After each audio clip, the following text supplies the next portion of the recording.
Hey, hello everyone. So today we're gonna learn about pandas. So what pandas is basically a Python library which is used a lot in data manipulation and other stuff. So what is data manipulation? So in general, it's basically of organizing, cleaning, or structuring or whatever. Like it's basically a data cleaning library or like some organizing stuff or whatever, right?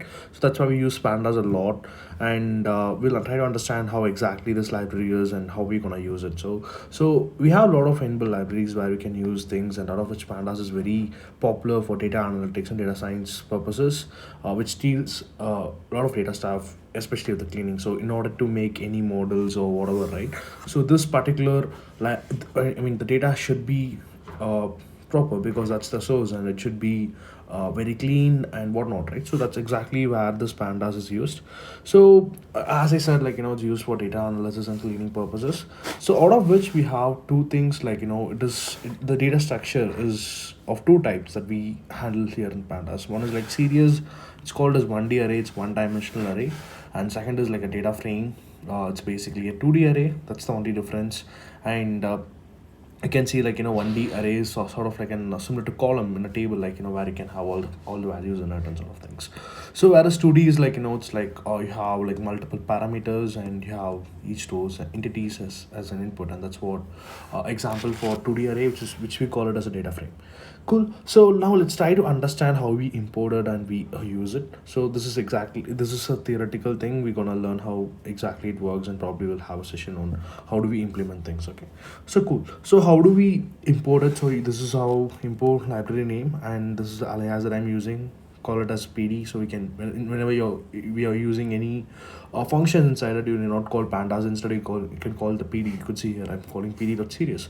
So PD.series, so basically series is an function that it has, and we're gonna use data as the parameter that we are passing inside.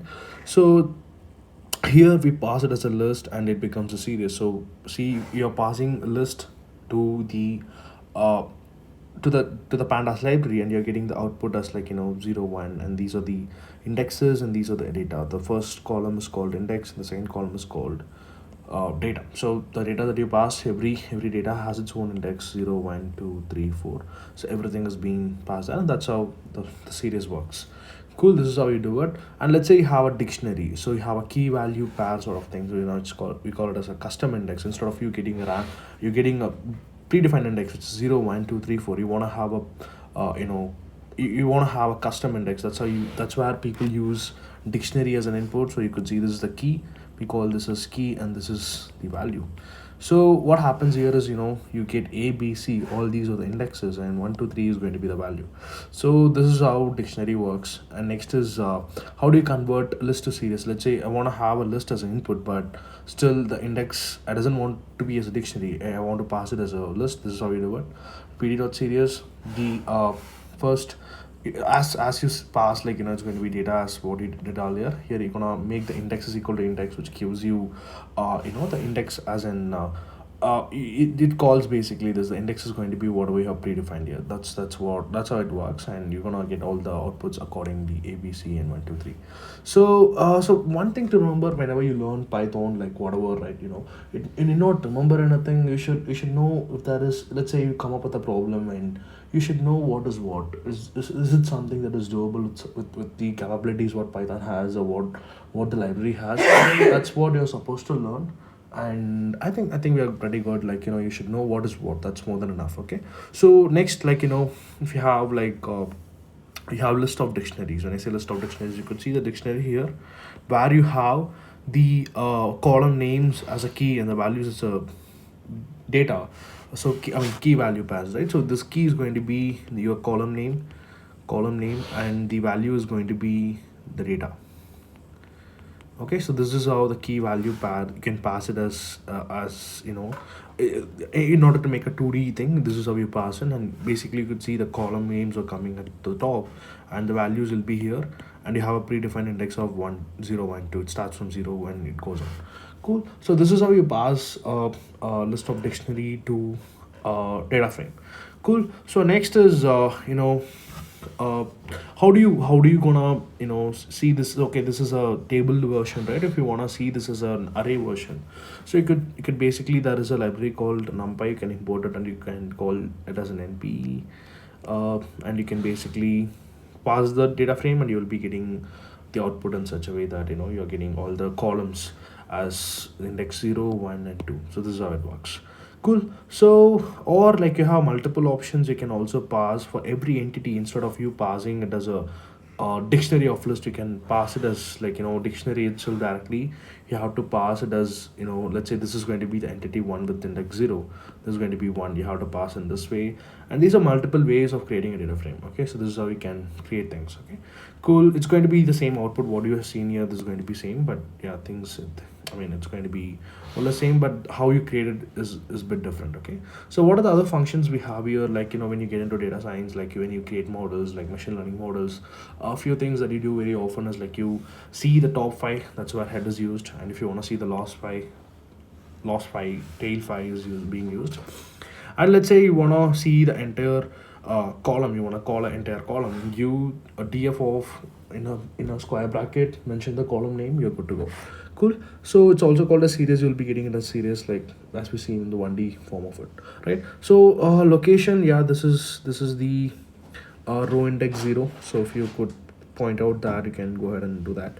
And this is like index location. I lock stands for index location. And let's say you want to select the first element in the first thing, it's going to be 0 0. Let's say you have a if you want to select this one, this is how you do it. Call the iloc of 0, index location of 0 and 0. 0 is basically pointing to this, out of which the first location is 0.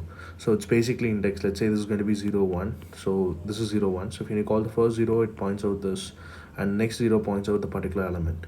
Cool. So that's how you get the first element in the row. Next is let's say you want to locate a particular thing, right? So it's basically df dot at is a function that is used to locate things. So if you could give the index and the column name, it would be locating its particular position or whatever, right? So it will be getting you the output in that particular location. Next is I again, it's like an I look. So basically, if you could pass the index, you'd be getting the particular thing. Like instead of you passing the column name, you can also pass the index as thing. So it's called I at is index at. Okay, so these are few very common techniques that we use very often. And let's say, what are the data manipulation things that you do? So here, like let's say you have a the salary as in you're adding new columns. Let's say you have a parameter called salary. You have multiple, like say name, age, salary, and you have predefined rows like 1, 2 and 3, and you want to add couple of salaries to it. That's how you do it. You can add some salaries, and I mean, with corresponding things. And similarly, let's say if you want to drop salary, this is how you do it. A tf.drop will give you, it drops a particular column completely, and that's how the drop works. And so basically it gives you an error. The reason is because this particular thing is right, it checks for the row by default. So when you're giving salary, it does not go there and do that. So it checks for the row if there is any index that is named as salary. That's where we make access as 1, which corresponds to the column instead of the rows. So that's something that is mandatory when you're dropping things. It might give you it will give you an error. So that's why you give access equal to 1. And in place is equal to true. What is in place is equal to true? You might see this very often. In place is basically, let's say you're dropping it. There is two ways of doing it. Number one is you can call it df is equal to, it is getting updated. This is one way which is very often used, and people might also use in place is equal to. Instead of you assigning it, you can directly make a statement that in place is equal to true, which ensures that the df is getting modified. Here in this case, the df is not getting modified. It's a temporary change that is happening.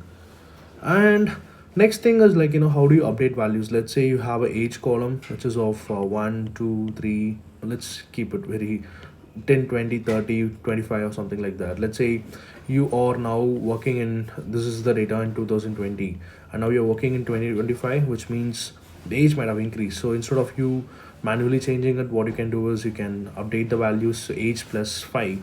If give it automatically changes to 15 25 without changing explicitly on any columns. That's how you update values, especially for the numericals. And let's say you want to drop a particular column, I mean particular row, you can call up the index and it drops with the particular index, right? So it's index wise drop, it's called as index wise drop. Next you have df data type. This, I think this is very important. You have a statistical summary on getting, like you might be having like a lot of averages, standard deviations, and I mean you have a lot of statistical things that comes up, and you can understand how your data is, and this is really important for understanding what your data is. And yeah, these are very common things, and this is also very important because pandas is something that is widely used across data science, and being understanding on capabilities and using it on a day-to-day is really useful. Yeah, thanks a lot. Yeah, have a great day.